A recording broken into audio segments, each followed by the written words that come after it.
You know, nothing says 2020 like a suit on top and pajamas on the bottom.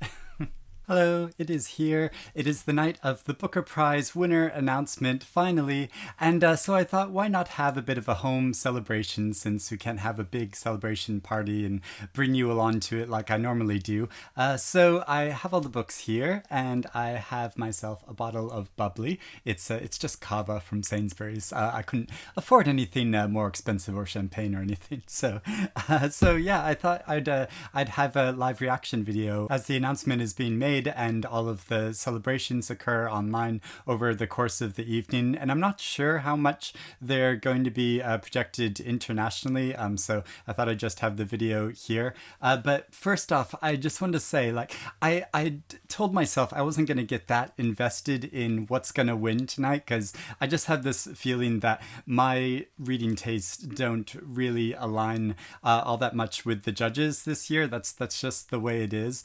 Although I am still like really excited and hoping that one of my two favorites will win. I mean, if both of them won, that would be great too, but we don't want to have two winners again. We just want to have one winner this year. And so I did a whole discussion video about what I'm hoping to win. So this isn't going to be any sort of authoritative like look through the shortlist. It's just more me like having fun and having a few drinks and watching along and enjoying the whole process of it, because it's nice to have an excuse for a bit of a party, especially at this time of the year as it's getting into winter and all of that. And so yeah, I'm really hoping that either Burnt Sugar or Shuggie Bain will win.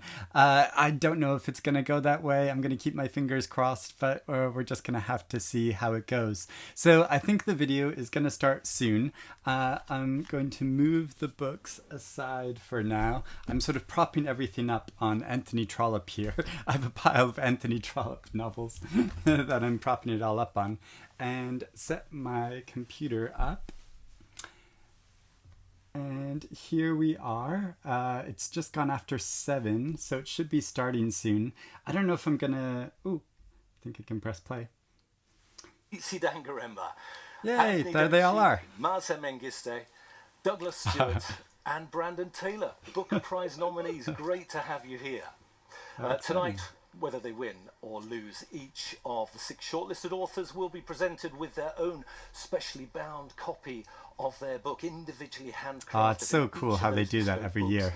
Takes around 100. Sorry, I can't do a first-person perspective on the books and a close perspective on them like I normally do. Are the chair of the judges, Margaret Busby, and Bernardine Evaristo, last year's winner. She'll be chatting to her co-winner, Everyone Margaret distanced. Atwood. But first, I'm delighted to say that we're joined from I'm going to open this up by one of only 2 living authors who have won both the Booker and the Nobel Prize in Literature, Kazuo Ishiguro. Yay. He is the author, of course, of many celebrated Very books, cool. Several of them shortlisted for the Booker Prize over the years, including An Artist of the Floating World, The Remains of the Day, When We Were Orphans, Never Let Me Go. The Remains of the Day, of course, won in 1989 and was made into an Oscar-nominated film starring Emma Thompson and Anthony Hopkins.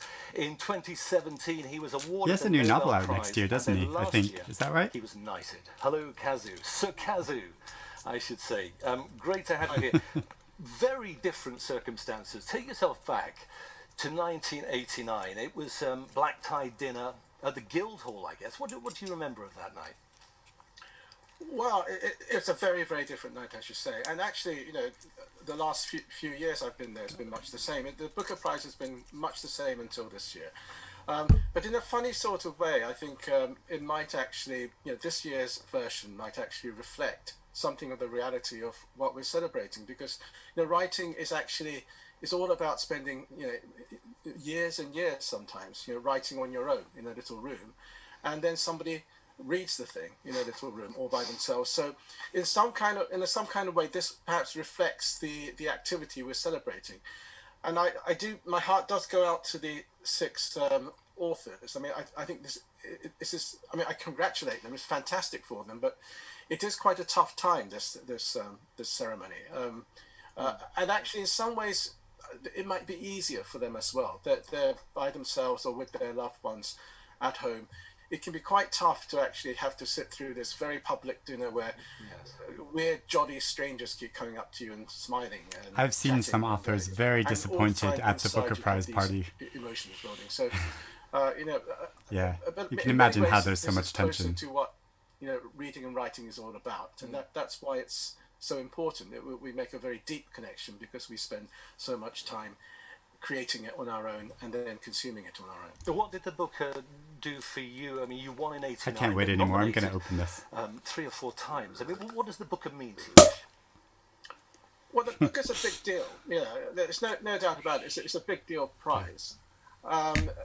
And yes, it changed my career and so on. But I mean, over the years, what I've really come to appreciate about the Booker Prize, I really like it when the Booker Prize actually shines a light on a career of some writer that's been writing very brilliantly, but far from the limelight. And perhaps they're already middle-aged and perhaps suffering neglect.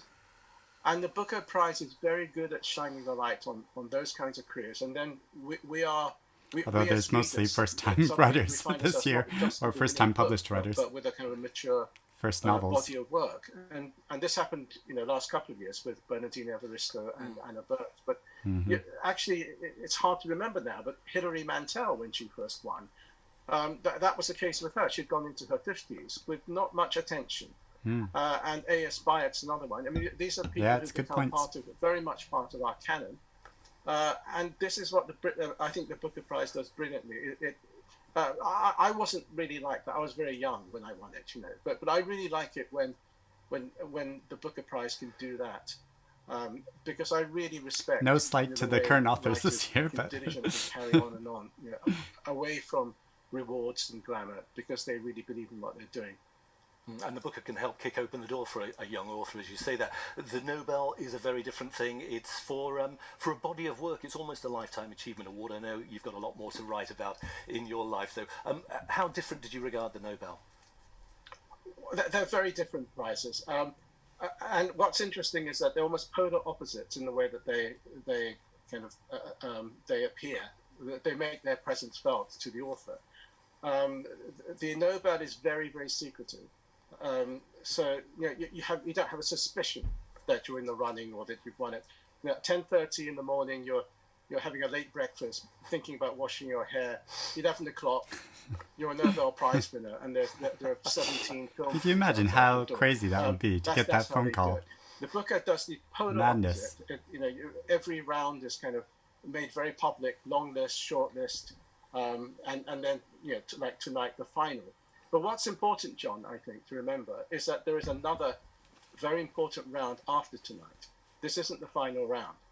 The really important round that comes after this is with the readers. Will the general public take the Booker winner to heart?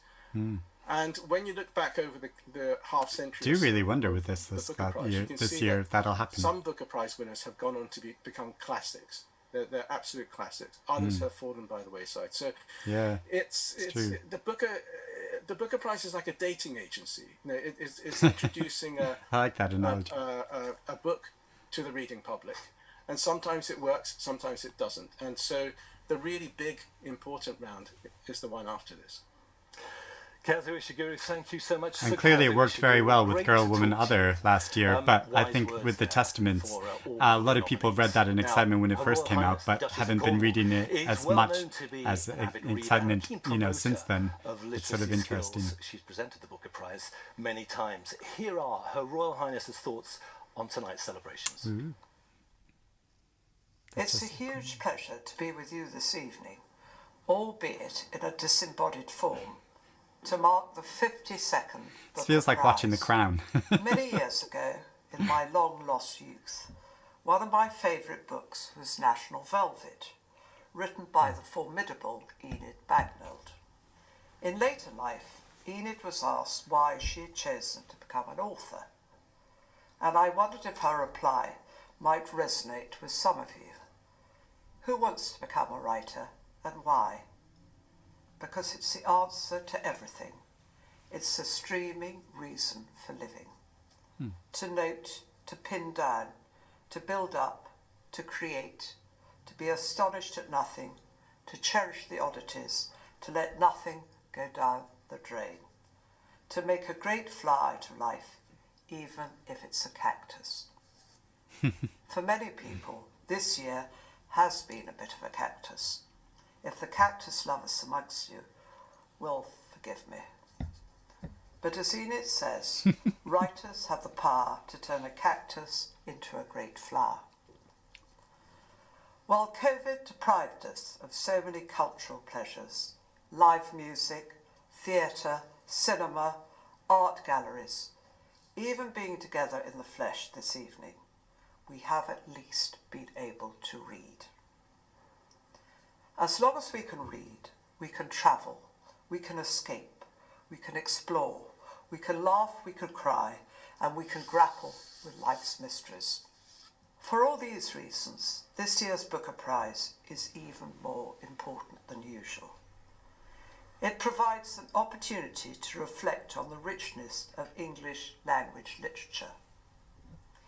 It allows us to give thanks for the transformative power of books which change cacti into flowers. It demonstrates the vastness and closeness of the literary community. And, above all, it celebrates wonderful writers who share their gifts to strengthen, provoke, move and comfort their readers. Congratulations to the shortlisted authors, and thank you. We will very shortly find out the name of the winner. In the meantime, let me leave you with a second quote from Enid Bagnold, which applies both to the writers and the readers amongst us. If I had my life over again, I'd have thought more about words and thought more about them earlier. Thank you. Her Royal Highness, the Duchess of Cornwall, on the power of words and books. The atmosphere is charged here. I should say too that after the winner is announced, there's going to be a special press conference with the winner, which I have a Zoom link to, so I'll be able to show you that too, where the author will be asked a series of questions, so that'll be quite fun to see. Ooh, some music. I can refill my glass.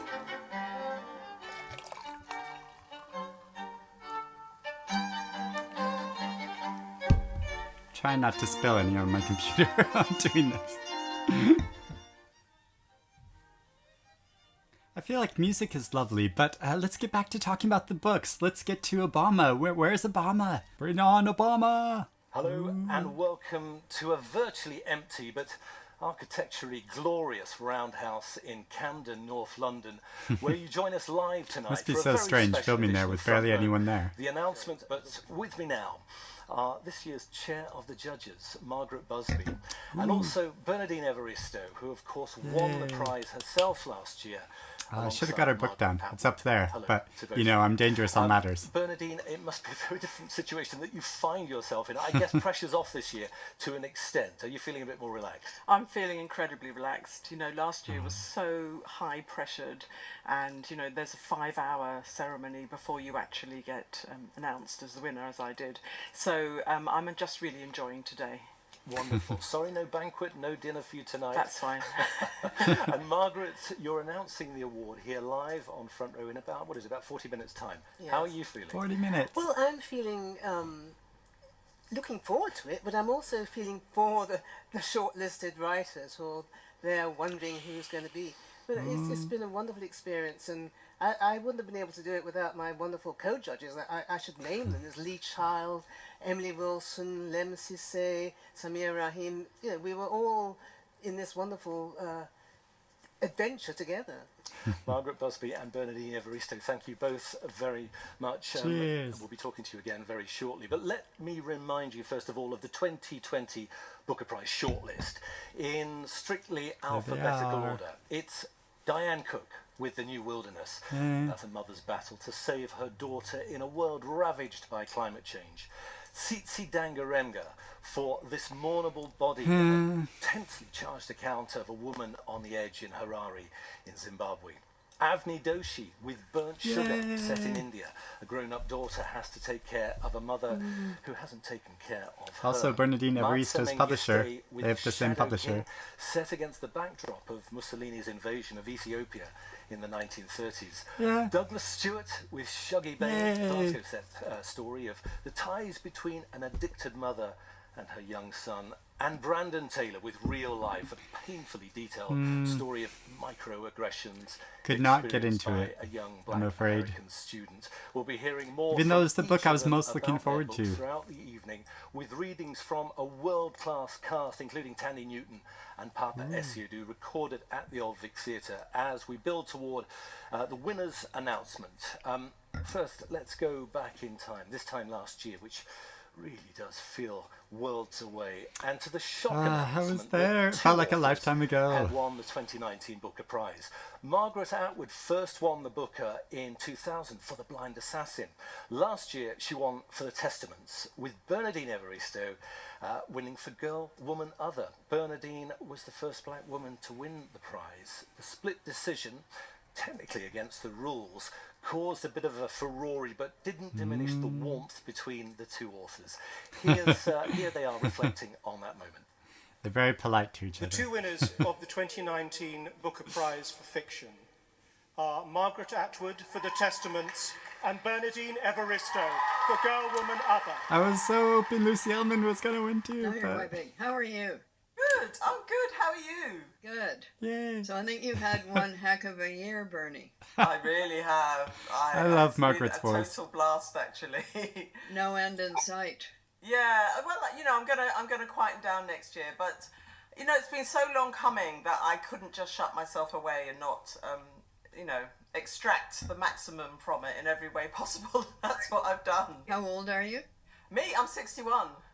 Well, you're about the same age that I was when the same thing happened to me. Yes. How was that?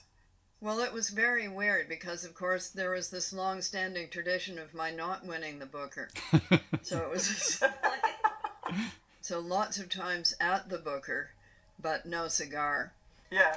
She got the Then scar there last was a year. cigar, and what I was mostly thinking of was that I'd worn the wrong shoes. I'd got these new shoes, and of course you should never do that because they were pinchy. So I was hobbling around on the night of thinking that was really stupid. But, fashion choices matter, Bernie. They do, absolutely. So what's the difference winning the Booker this time round for you compared to the first time? I'm older. Well, for me, I don't think... it didn't happen before, and I don't think it would have happened until this moment, to be honest, for me. And, it took 50 years, didn't it, for a black woman to win the prize. And the culture had shifted in between you being up for it with The Handmaid's Tale and Girl, Woman, Other. The culture had shifted, especially in the last few years. Oh, definitely.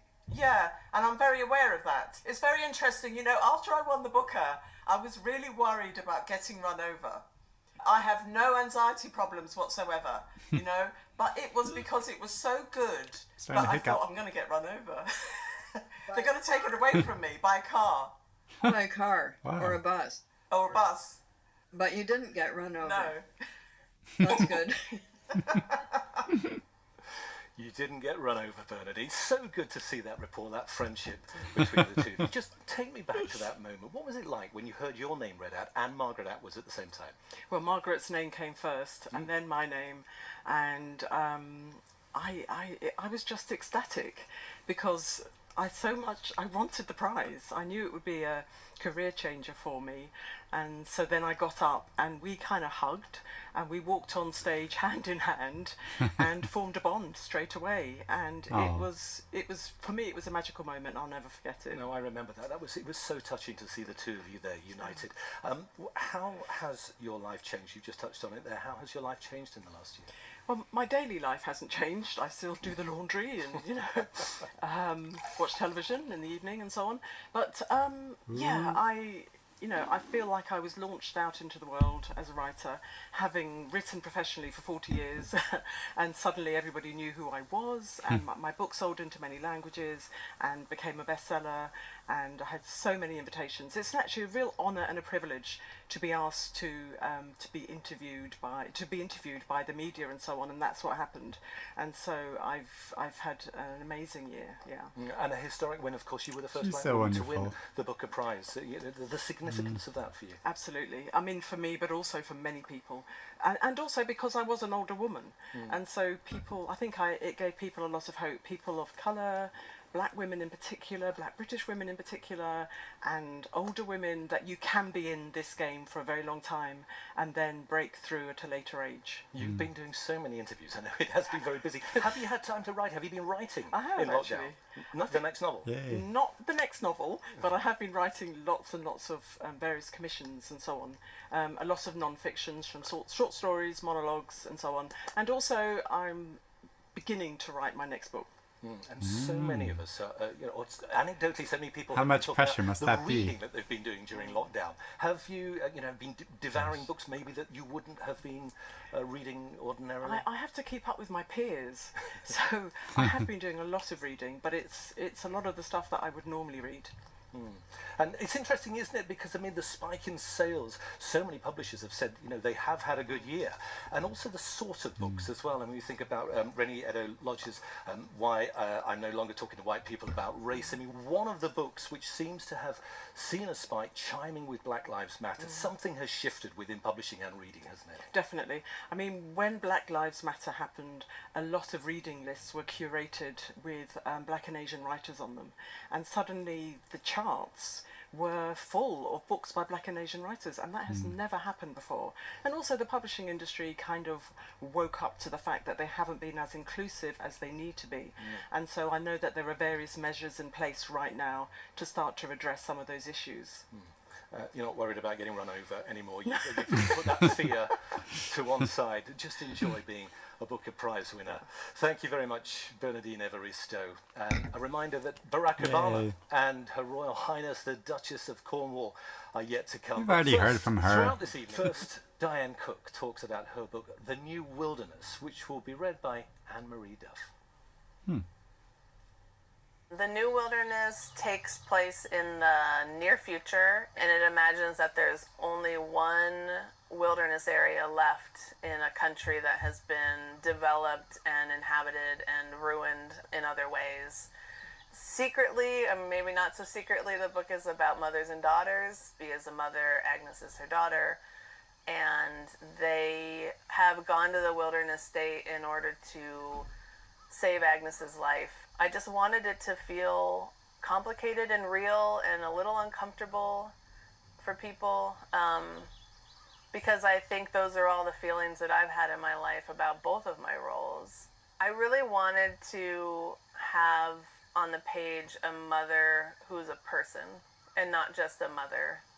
I wanted her to be able to make the ultimate sacrifice and also not be super happy about it because I think that's real.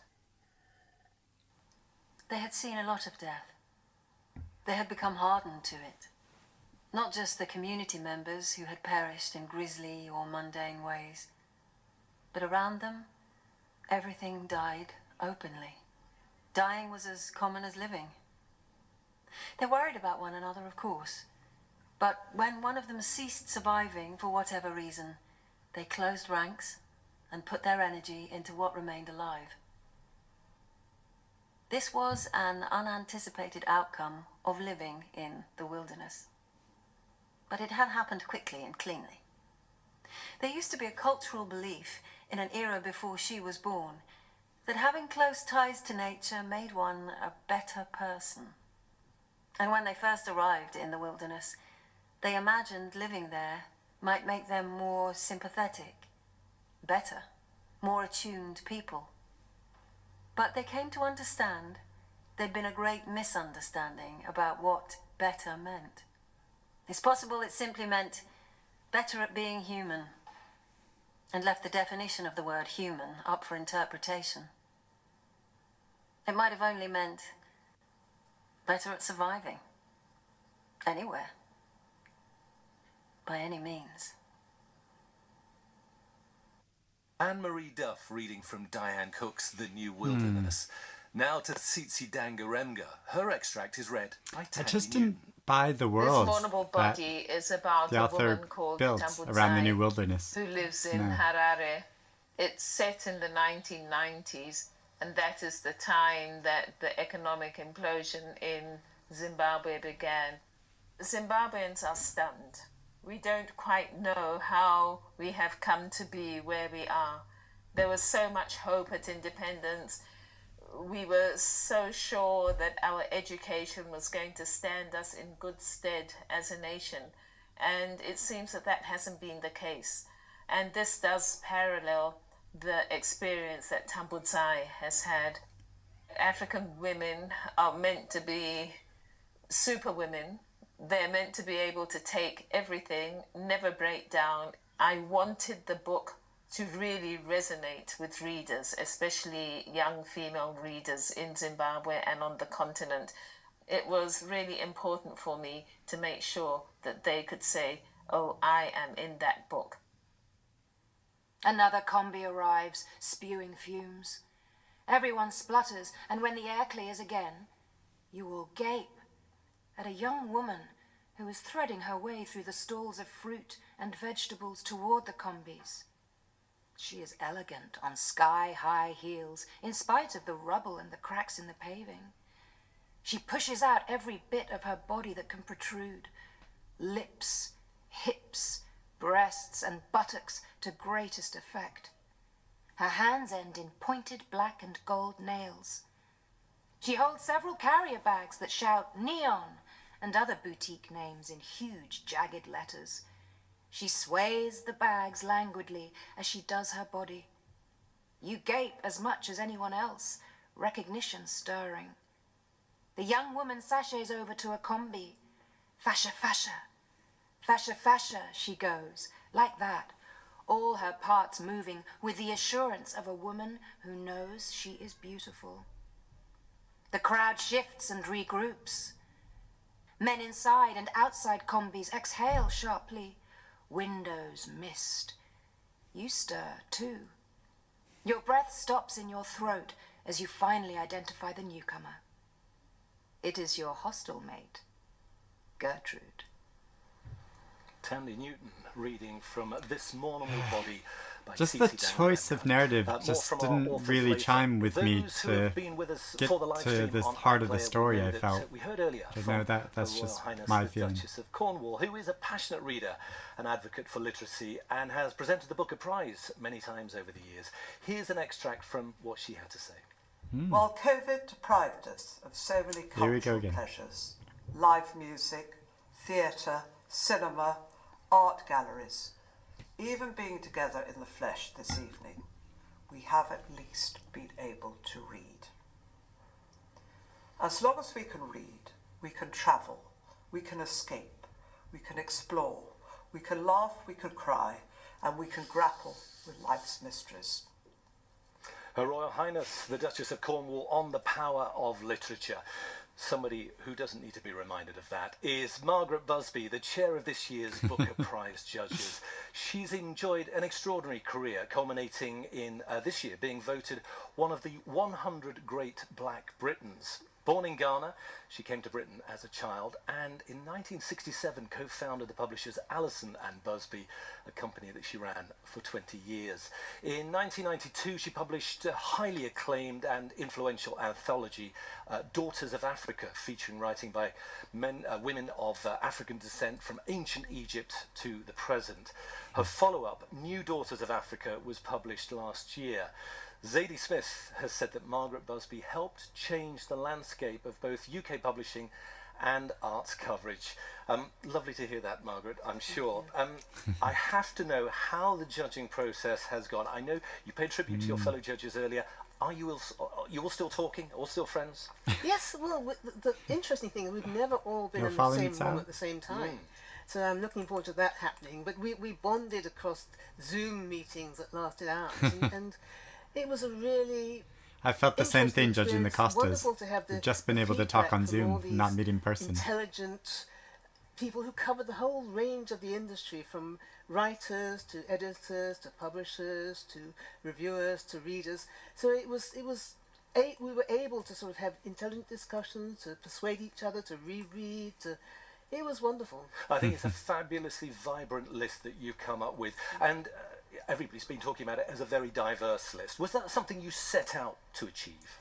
Absolutely not. We didn't set out to tick boxes or to even look for anything. We were judging what was eligible, what came our way, and we had to whittle down this wonderful pile of 162 books down to our Booker dozen long list of 13, which, it was quite a task. So we were having to say goodbye to a lot of books that actually we admired for one reason or another, and we got to our long list, and we got to our short list, and we were still talking, we're still friends, we haven't had tantrums or anything, and it's been a really, now that really has been publicly experience. announced. I'm glad that I've had to do it. I don't actually know it's not anything. been Just easy all the time, doing that sort of thing under pressure, but here we are. I know you're probably reluctant to talk about this because you don't want to talk about the books that are left off, but it was quite a shock that Hilary Mantel was left off. No regrets about that. Well, I don't think it was necessarily something that was deliberately done. I mean, the Booker isn't a prize for judging a lifetime body of work. It's for an individual book, and Hilary was on the long list, so we're not saying it wasn't a good book. But we'd like to focus on the books that did get along to the shortlist, and I think the ones that got on the shortlist, as you've heard, some of the things already said about them, were really well worth having their place on that shortlist. 4 debut novels on this list. What does that say about the state of publishing? Again, that wasn't a deliberate choice, and sometimes, although somebody is considered the debut novelist, they may have been writing for years before they were published. So yeah, it's true.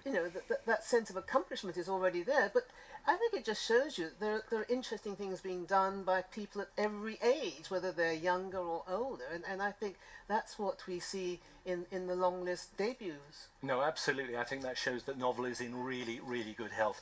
I mentioned a moment ago about your long career in publishing, and you're running Allison and Busby for 20 years. You're trying to say I'm really old.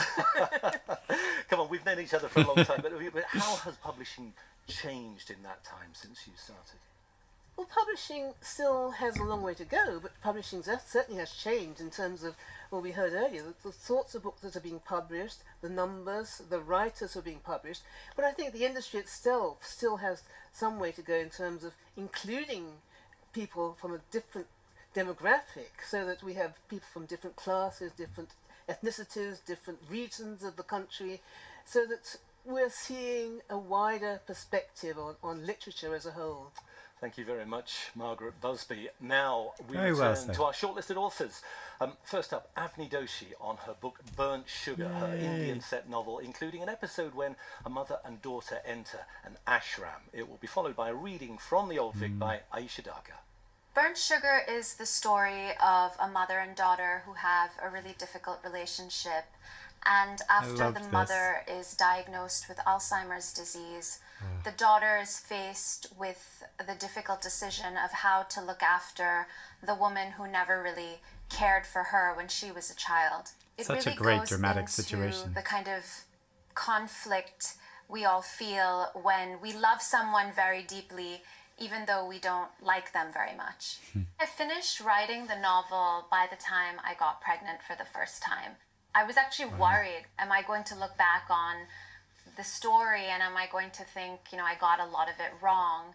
And in a way, I was quite happy to see that I guess I got quite a bit of it right. It's a really polarizing book in a lot of ways.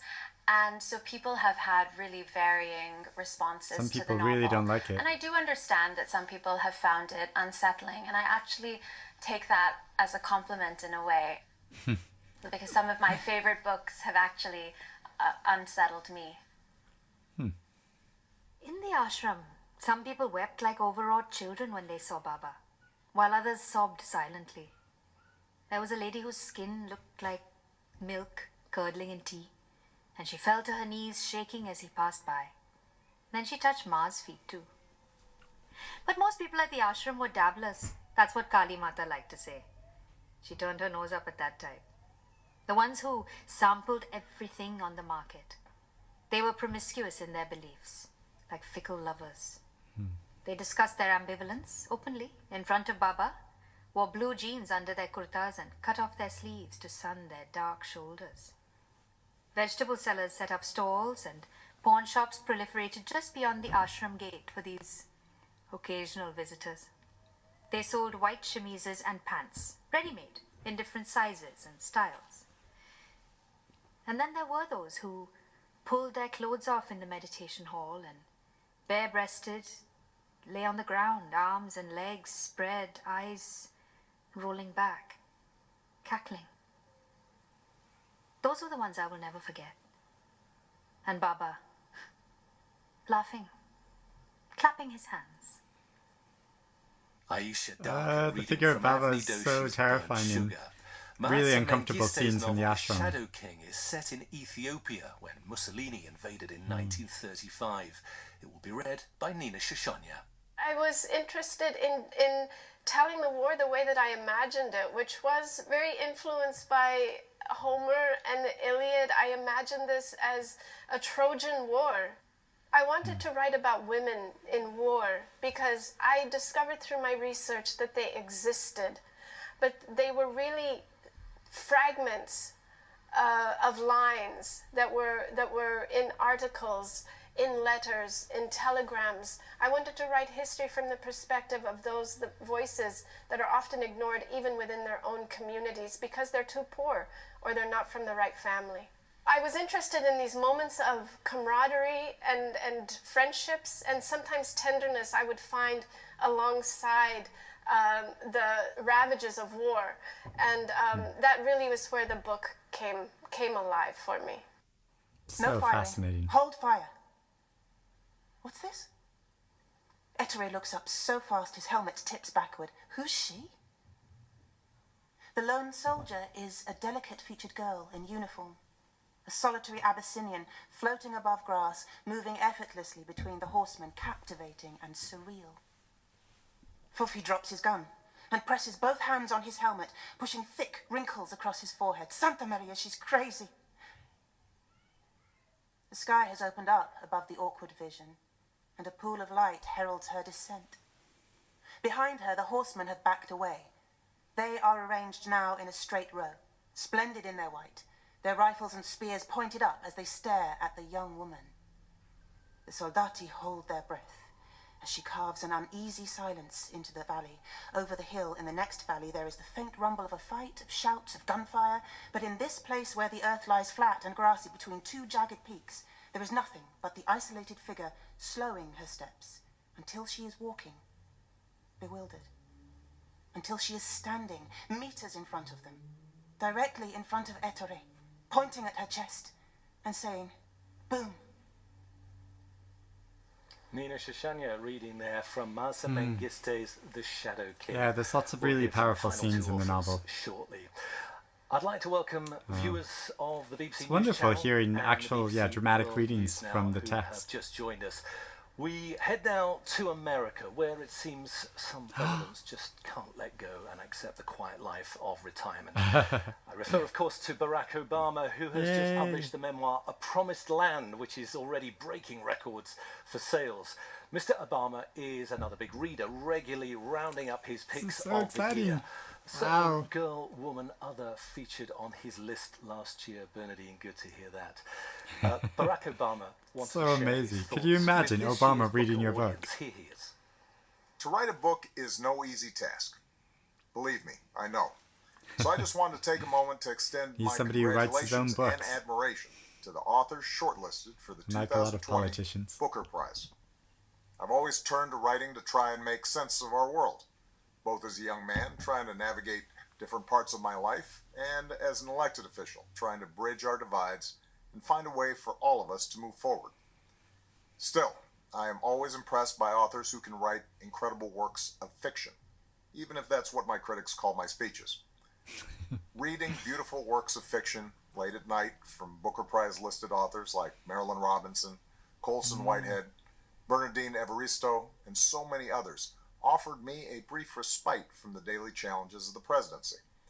And at their best, Booker Prize listed books remind me of fiction's power to help us put ourselves in someone else's shoes, understand their struggles, and imagine new ways to tackle complex problems and affect change. So I also want to salute the Booker Prize Foundation for its work to encourage people to read more fiction and to promote the art of reading for the public benefit. And congratulations to all the finalists. Barack Obama. Oh my God, he's such an inspiration. Now to our two final shortlisted authors. Here's Douglas Stuart on his book Shuggie, Bain. It will be read at the Old Vic by Stuart Campbell.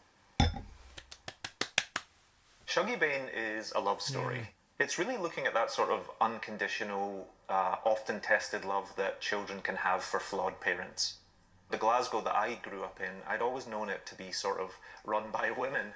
I am the queer son of a single mother who actually lost her own battle with addiction when I was a child.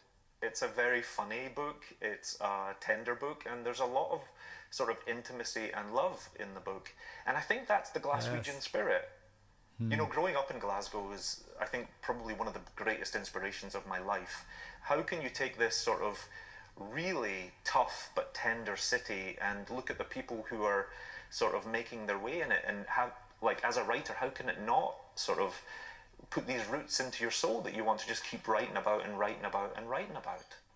Agnes's face was very thickly made up, and it looked to Shuggie like the paint had been layered over several other faces that she'd forgotten to take off first. The boy followed her at a discreet distance, stopping now and then to gather up things that fell from the pocket of her matted mink coat. As Agnes stoated through the infirmary's automatic doors, a concerned nurse ran over, thinking she was in need of attention. Shuggie watched the girl try to corral his mother and slip her gently into a tatty wheelchair. Agnes pushed past the nurse and went in the direction of the oncology wards. Shuggie heard the nurse say to a male attendant that she thought for sure Agnes was a working girl. "She is not," said Shuggie quite proudly. "My mother's never worked a day in her life. She's far too good looking for that." Stuart Campbell reading from Douglas Stuart's novel Shuggie, Bain. So good. Finally, Brandon Taylor on Real Life, read by Papa Essiedu. The novel is set in a very lightly fictionalized Madison, Wisconsin, which is a place where I spent 4 or 5 years studying biochemistry as a graduate student. I decided to write a campus novel because, first and foremost, I'm a fan of the form and genre. Except this time, I'm going to put a queer black protagonist at the center of it. But it's not funny like a lot of campus novels are. It doesn't capture the humor and absurdity of campus life. At least in my opinion. In academia. That was the material that I drew most directly on my own life experience. Every racist thing that has happened to Wallace in the novel, or those are things that people have said or done to me, or said or done to close friends of mine. Wallace is someone who is quite lonely but loves being around other people, but finds himself uncomfortable when people look his way. Think of him as being sort of the quintessential sort of conflicted, anxious young person who's trying to figure out what they want from life, and they keep making mistakes, but they keep trying just the same. I think that the novel is playing with ideas of like loneliness and togetherness and the ways that we are, sometimes within the span of a single moment, both connected to others and, left out all alone.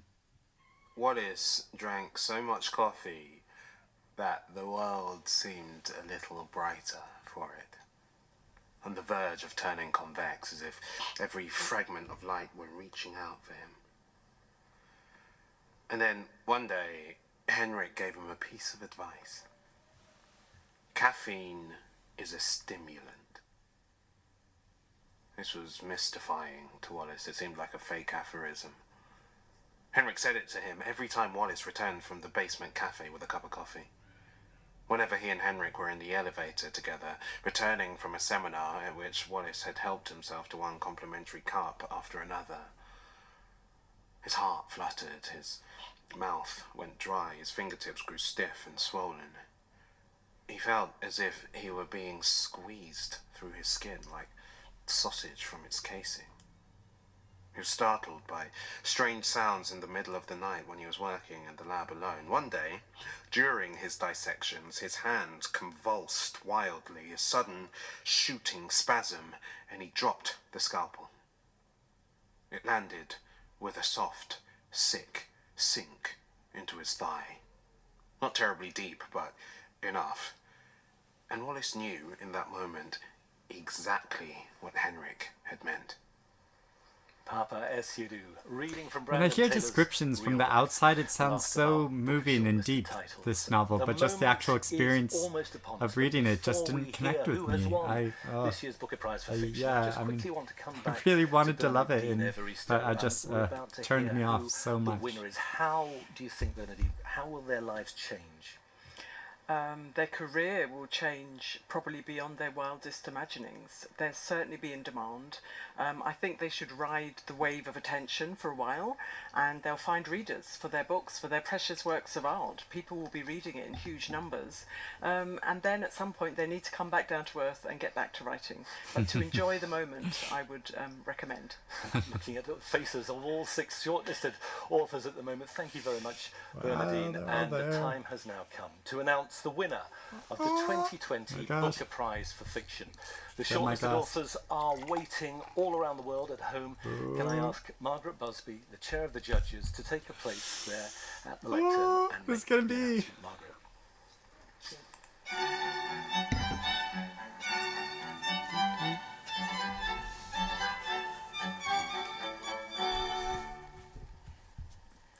You've now had a taste of what makes these 6 titles so special. There's been discussion in the press about how diverse a shortlist it is in terms of class, ethnicity, gender identity. People have held back from remarking also on the makeup of the jury, and that's as it should be. There'll be no need for comment on diversity anywhere in the literary world once it is commonplace. So note how progressive the Booker Prize is becoming. It was established in 1969, the same year when the publishing company I co-founded brought out its first novel. Yet the first black Booker judge was in 2015. Wow, that is shocking. Undoubtedly, the Booker Prize has always championed great literature. But it was eye-opening to discover that just in the past handful of years, there have been more black judges and chairs of the jury than in the previous 5 decades.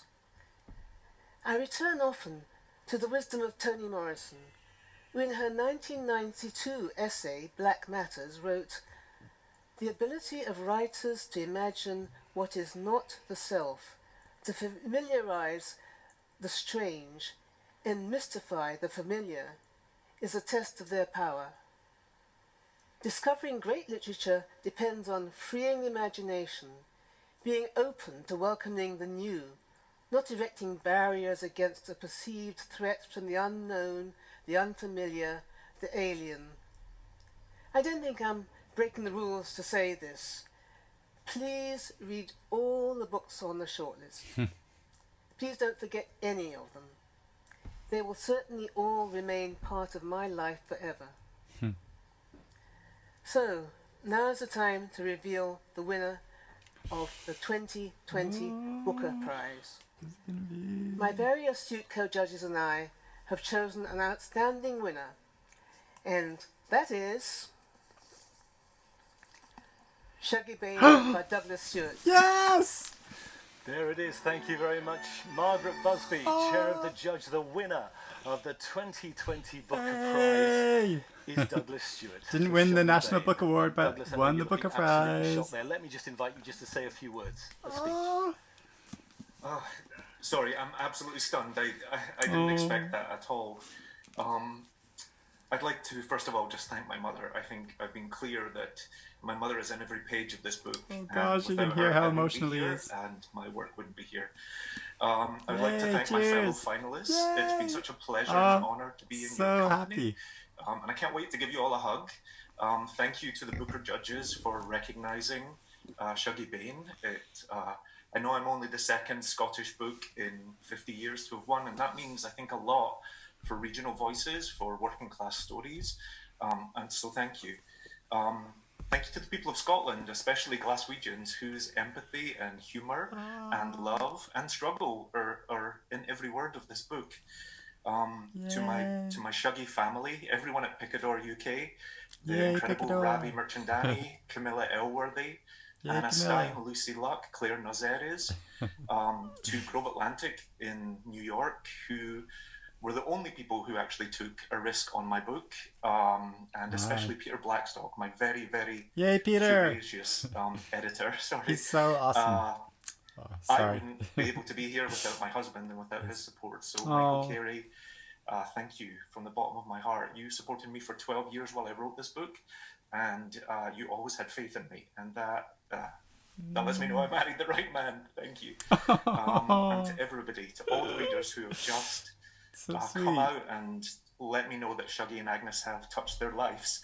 I can't believe this. But the greatest gift is just to be able to connect with you. Thank you so much. Thank you. Douglas, congratulations. I know we spoke on Front Row a couple of weeks ago, and you were telling me about how personal this book is. It is a work of fiction, obviously, but there are autobiographical elements. Just tell us something about what it has meant for you to write this book, to express this story. Yeah.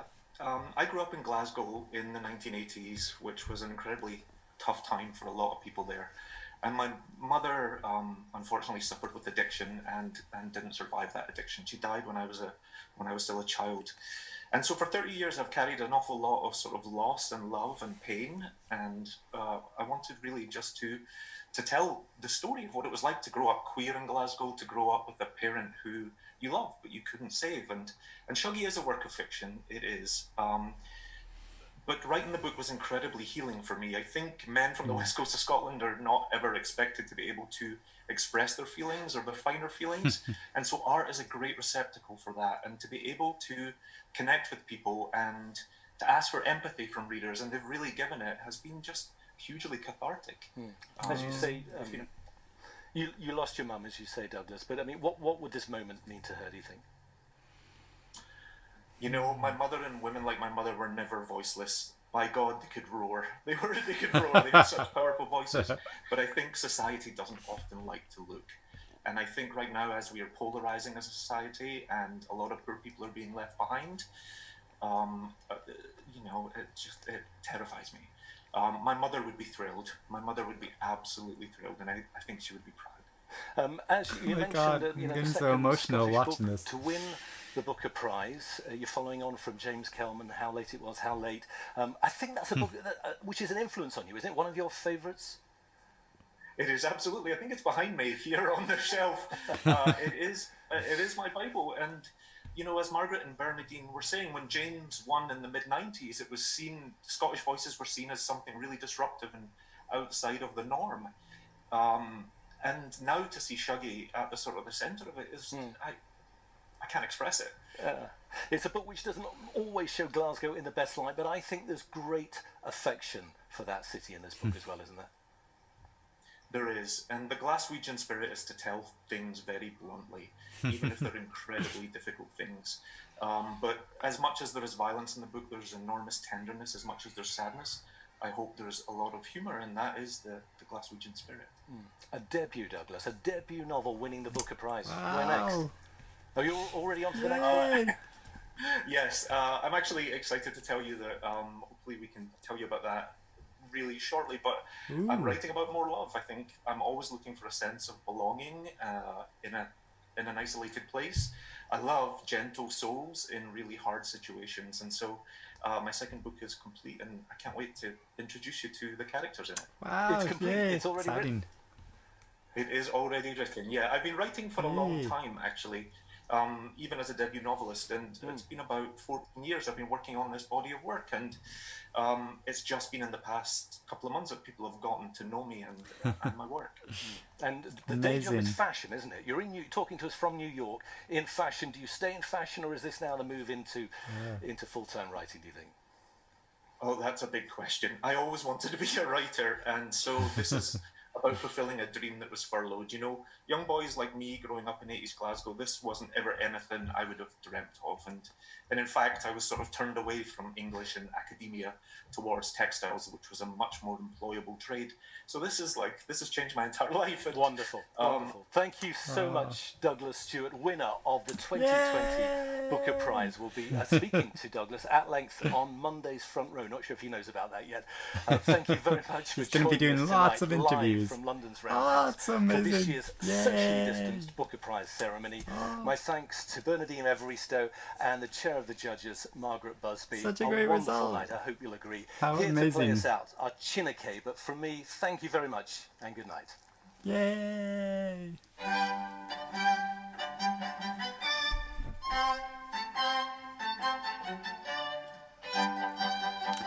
Oh my gosh, you know, I was convinced that a book that I didn't enjoy as much was going to win the prize this year, but yay, Shuggie won. Oh, that's so amazing. You know, after all that like build up and all that just like sort of expectation, I'm sort of bringing down my expectations, thinking that a book that I probably didn't enjoy as much wasn't going to win, and you know this actually won. It's and that so many people have been reading it and enjoying it and loving it, and it's just so wonderful to see that so many people have been embracing it in this story. And you know, like I said, you know, people have sort of criticized it, saying that it's, you know, just sort of another novel about alcoholism, but it does something so unique, I think, in the way it presents that and presents it with the context of a family and a story in this particular time, in this particular place in Glasgow in the 80s is incredible. And yeah, I just fell in love with it and enjoyed it so much. And you know, and I defy people, there are scenes in this novel which I've never seen presented anywhere else into the degree that this book gets to the emotion of this story. Like I just don't think any other book has like reached that levels, and I'm so happy. It's so incredible. So stay tuned. Hopefully I'll let you in on a press conference with Douglas Stuart now that he is the winner of the 2020 Booker Prize. Woo! You leave this conference and join the other link. The perils of trying to have a press conference online. We're ready now. Perfect. Okay. Welcome everyone to the 2020 Booker Prize winner press conference. I'm sorry about the small technical hitch, but hopefully all will go smoothly now. So just the housekeeping notes from earlier. If you'd like to ask a question, please type it in the chat box, and then I will make sure that you are brought forward, and then you can ask your question directly, and we'll go from there. And I'll just hand over to you, Gabby. Thank you. Well, welcome everyone, or welcome back. Just wanted to say, my view, my screen has lots of small squares, and really it should have one giant square with Douglas on it, and a slightly smaller square with Margaret on it. So please don't forget that the actual winner of the 2020 Booker Prize is right here on your screen. Douglas, welcome and congratulations. Thank you very much, Gabby. I'm over the moon. Yeah, a round of applause. Is everyone on mute? Can we do that? Yeah, there we go. Hi, Douglas, congratulations. Thank you, Alison. I wanted to ask, in the press release, it said that it had been a bit of a path to get Shuggie Bain published. Could you talk a bit about that and kind of the way that you ended up with Picador?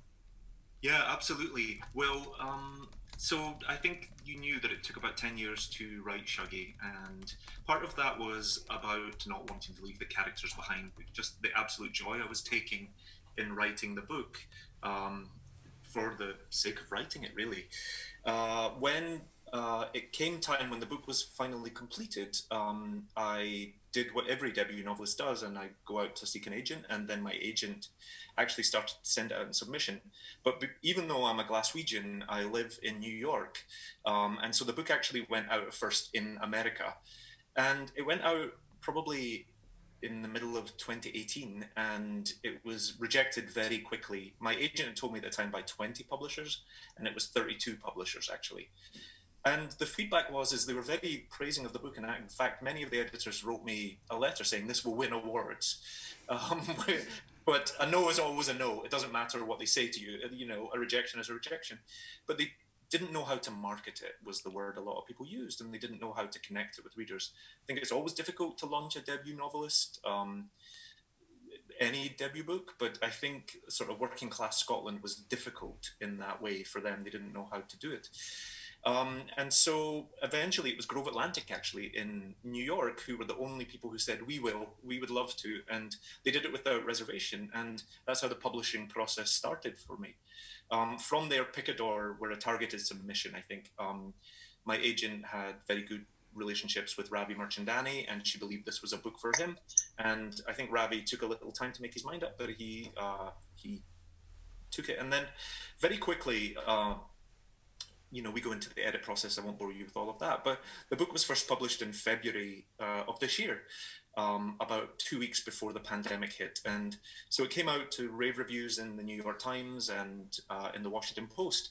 But then 2 weeks later, every bookstore in the nation closed and everyone suddenly was going through the pandemic.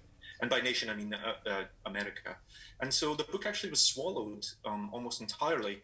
And I was level setting my expectations of it. I was moving on with my next book. I was thinking, it's difficult for a debut novelist if people can't just stumble across your book, if they can't find it. And so the conversation was very much, we'll look forward to the paperback next year, but it's good you should start getting on with other things. And so the Booker nomination, the Booker Longlist nomination, really made the book a revenant in a way. It kickstarted everything because I was added to the long list the week before it was published in the UK. I was already very anxious about bringing my story home. And the Booker longlist was just phenomenal. I didn't expect it. I don't know if that answers your question, Alison. Absolutely it does. Thank you so much. That's really interesting. And if I'm being too long-winded, Gabby, just tell me to... No, it wouldn't be for me. I was just going to add, I think your editor at Grove Atlantic is Peter Blackstock, is that right? That's correct, yes, Peter Blackstock. Who, in that case, has had 2 Booker winners in a row because he was also Bernardine Evaristo's editor there. American editor. So they went in different directions, right? The books didn't start right. there. Yeah, that's absolutely right. But Peter's an incredibly brave editor. I think he didn't engage the marketing side of his brain or think about what the audience was for this story. He just knew it was a powerful story and needed to be told. And I love that bravery. Thanks. Thank you. Who's next? Hannah, or shall I read off this? I think Rebecca, do you want to go next? I'm reading off the chat here, so... Congratulations, Douglas. I'm absolutely delighted. You know what a fan I was of this book.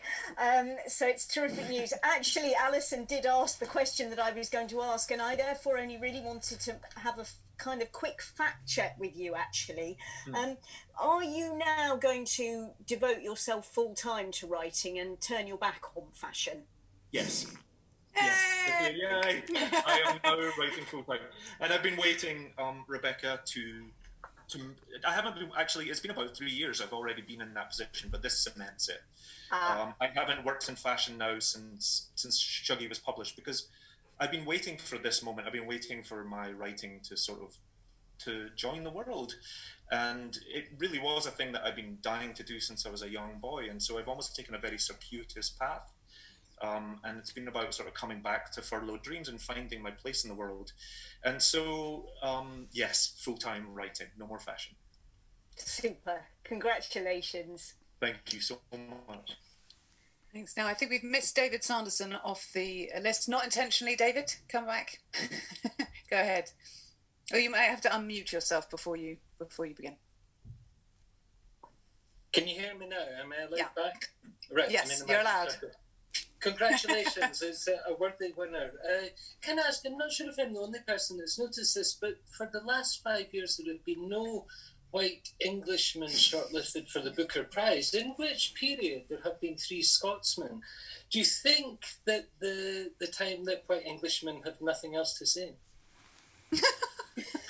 Is that a question for me? It is, yeah. Why do I ask you at the beginning instead of leaving your questions for the end finally, David? Anyway, go ahead, yes. I think it's a time when people... I don't think it's that white Englishmen don't have anything to say. I think it's a time when we're starting to respect and be able to hear diverse voices. And those voices should be coming from outside of the middle class. They should be coming from outside any kind of gender, all races and genders. And so I think there's just an urgency that is reflective in our writing of the issues that are actually happening in the world.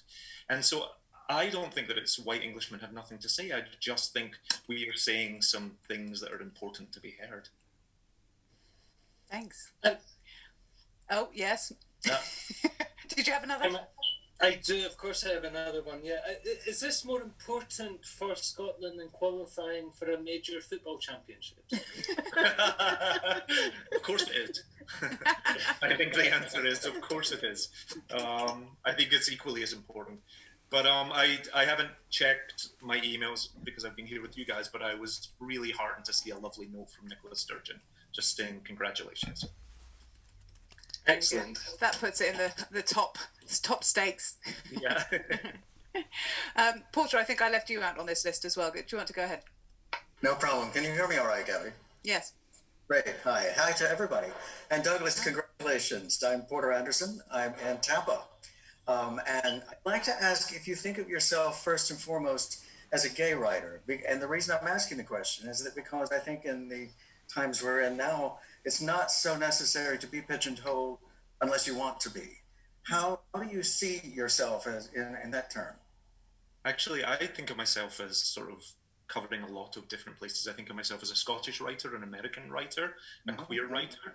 And so I don't like to identify myself as a working class writer. I don't like to identify myself as any one thing. I think also the queer character of Shuggie in the book, I would hope Shuggie was a very rounded character that is going through many, many things, and that his sort of sexuality or his otherness or his identity is actually not just the thrust of him. He is a tenacious kid. He is in a community that's in crisis. He is loving. He's exhausting. He's precocious. He's a little fey. And then he is queer on top of that. And so I think as a gay man, as a writer, I just want to make sure that the gay experience is very rounded. And it shows both Agnes and Shuggie as whole human beings, and neither her addiction nor his queerness are the defining things of them. You succeeded this very well. Congratulations. Thank you, Porter. Thank you. Thank you. Isabel, I'm sorry to have missed you out. Go ahead with your question, please. If you can unmute yourself. Congratulations. How will you be celebrating? Any bottles of Buckfast lying around at all? What do you have to say to other young up-and-coming writers from Glasgow who may be in the same position as you and wanting to break out into the world of writing but not really sure how to do it? I think, first of all, dedicate yourself to your craft. And I think make sure you put all of yourself and all of your authentic self into your work. The world needs your voice, and the world is turning to a point where it can hear you. I think that sort of goes on to the question about middle class, David's question about middle class English writers. We are here and we're waiting to hear you, and your voice adds a richness that we need to understand the times we are going through. In terms of celebrating, I don't know. I didn't think I was going to win. So I'm going to go to the fridge and see what's in the fridge and then drink it all very quickly, I think. But I'm not quite sure.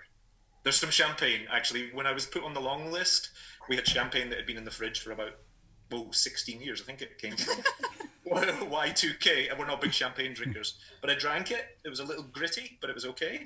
And now we have fresh champagne. Thanks. Let's see if I can get this order.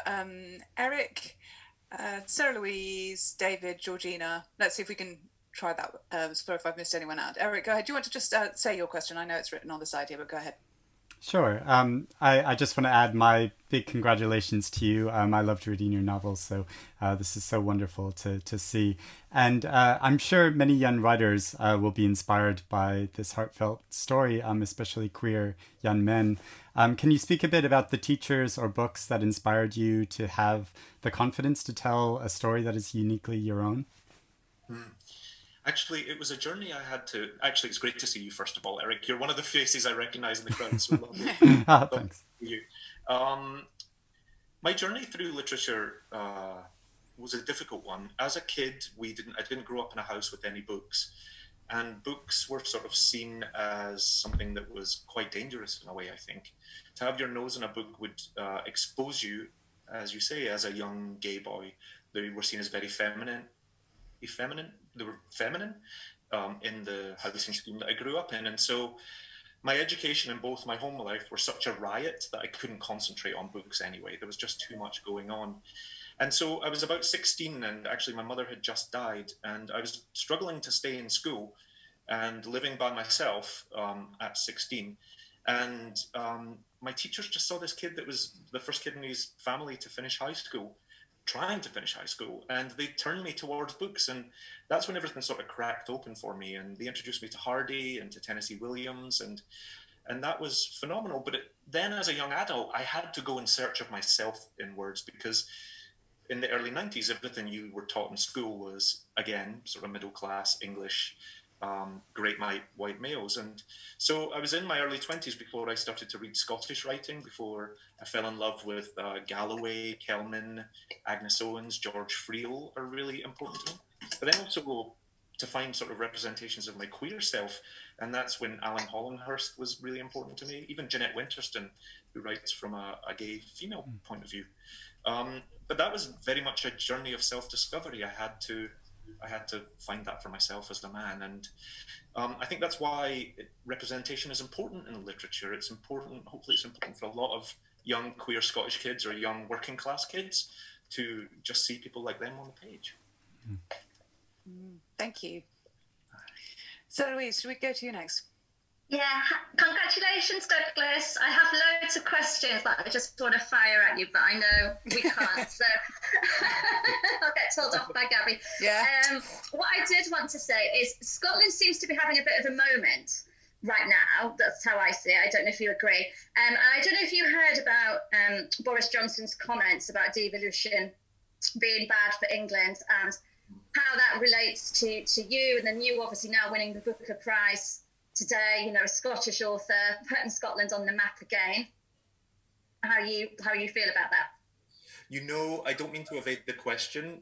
There's so much politics in the book, Sarah Louise, that sort of probably speak quite clearly about what I believe.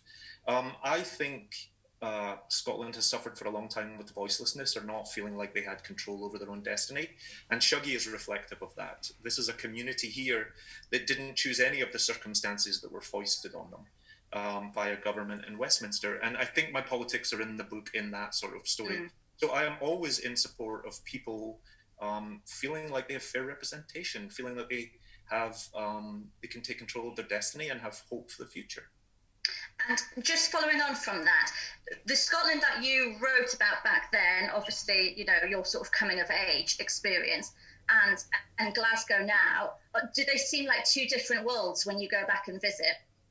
It's hard to give a soundbite to, because yes, on the first half, it absolutely is.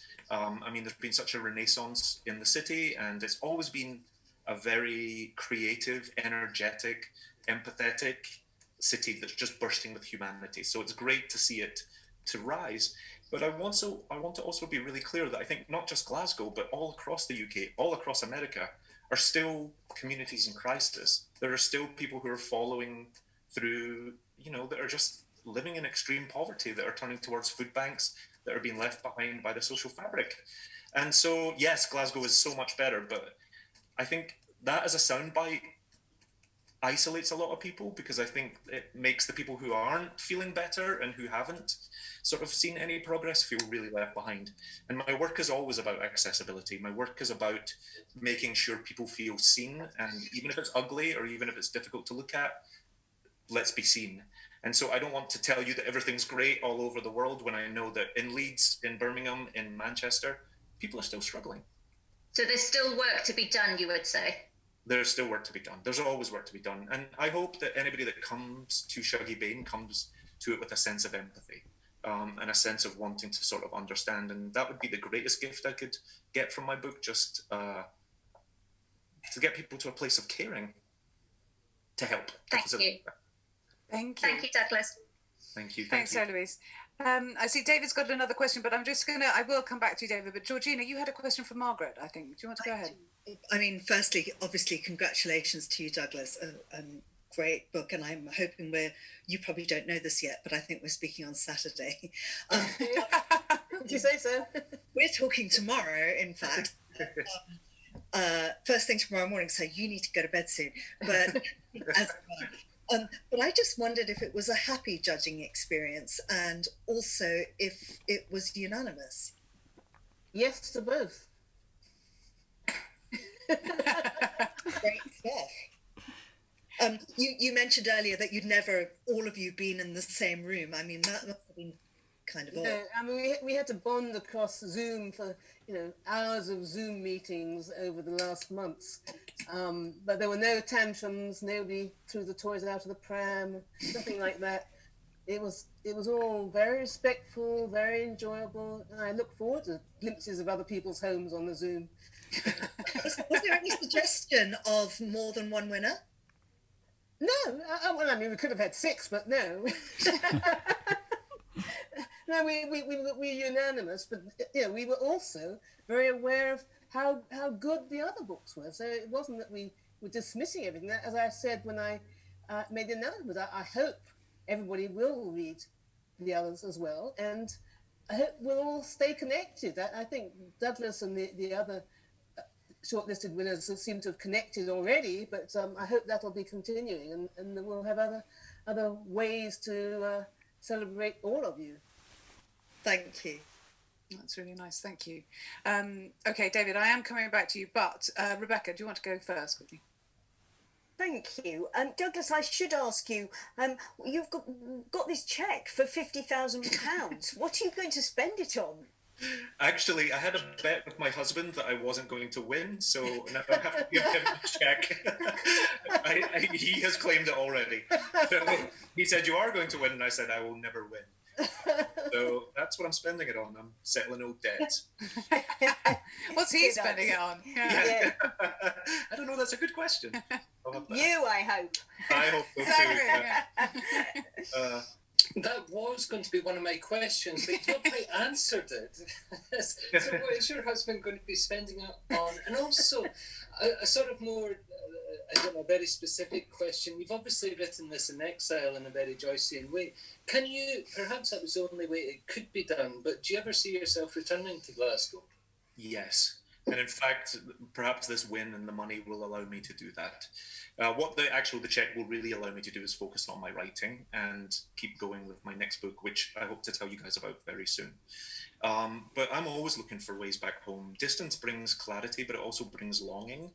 And, I married an American, which is part of my job was here. I am now married to an American, which is why I'm here. But also, the position of an immigrant anywhere around the world is really precarious, especially a queer immigrant where we could only get married very recently. And so, I think the real truth is my heart is in Scotland. My family are all in Scotland.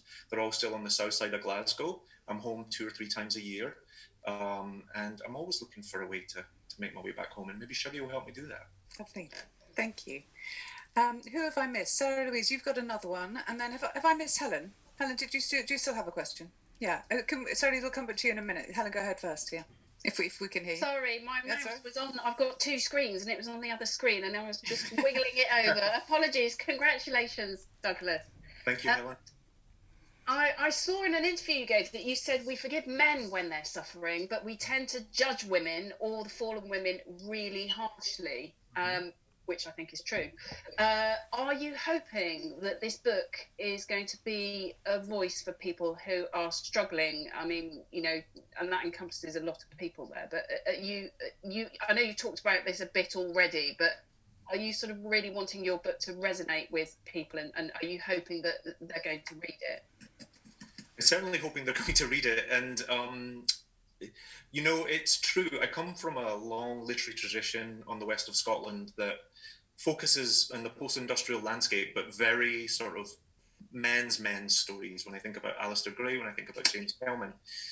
And I'd always known Glasgow because I am the queer son of a single mother, and my mother was a community of women, but then also a community of alcoholics who were also women.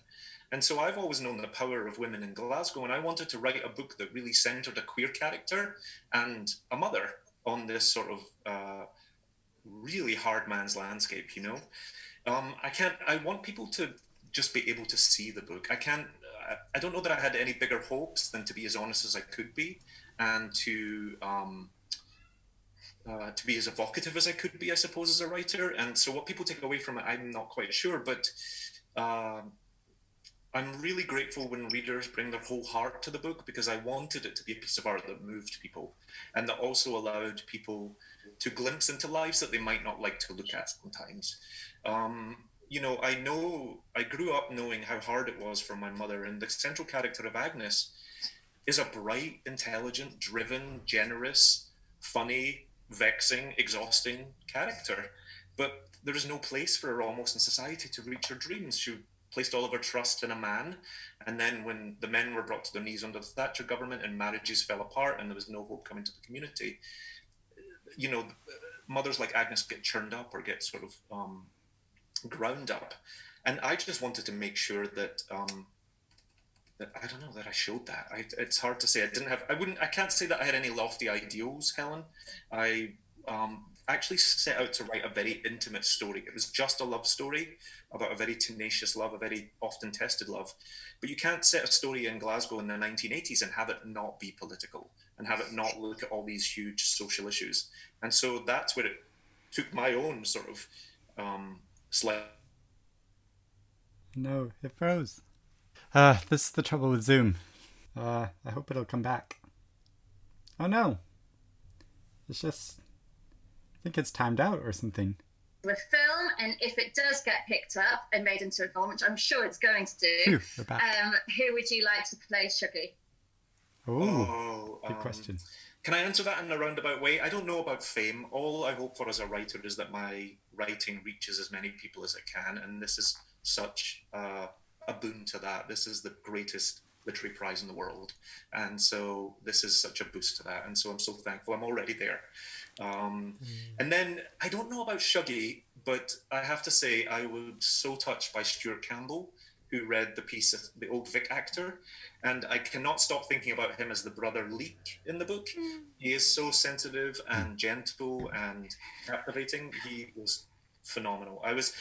We did a run through earlier today, and I was sitting in floods of tears, and everyone else, all the other finalists, were beaming and smiling, and I was just sort of like gutted by that. It was such a beautiful moment for me. So I don't know if that answers it. That's fine. Enjoy it. Make the best of it. Thank you. I think the book already is a film. Somehow there's something very cinematic about the way it moves between scenes. Right? Yeah. Margaret, do you have anything to say in all I can say is congratulations to Douglas, and onwards and upwards. Thank you, Margaret. David, am I really going to take one last one? Am I allowed to take a last one from David Sanderson? No. Okay, go on, quick. Come on, David. I was just going to ask, I mean, obviously your mother is the centre, the background, every part of this book. How do you think she would feel about this moment? I think she would be incredibly proud. I think part of the frustration is people didn't feel seen, and people feel every single day people feel left behind by what is happening in the world and progress that is happening. And I think in the 80s, my mother was incredibly invisible, like all the other women were. And it was never that they were voiceless, because these are women that had really powerful voices and so much to tell us about the world. But it's society, it's London doesn't like to look, the government doesn't always see. And so I think she would just feel incredibly proud. I'm her son, so she would be over the moon. Thank you. Thank you. Well done, Douglas. Congratulations, Margaret. Congratulations to the 5 judges and to you, And to you, Gabby. Thank you. Yes, for choosing you. Well, I do feel proud of myself for that. Thanks, everyone, for joining.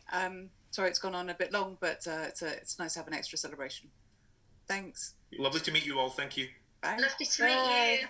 Enjoy your evening, Douglas. Am I done? Well, you can stay on for a bit. Everyone else has to go. I think, maybe.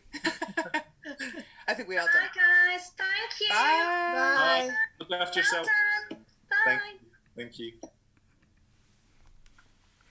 Wow, there we go. Oh, it's so special to be able to ask him a question directly after this. And sorry, I was quite like nervous, but oh, it's so like lovely that he recognized me too, and that and to hear his response to that, and his wonderful excitement about winning the prize.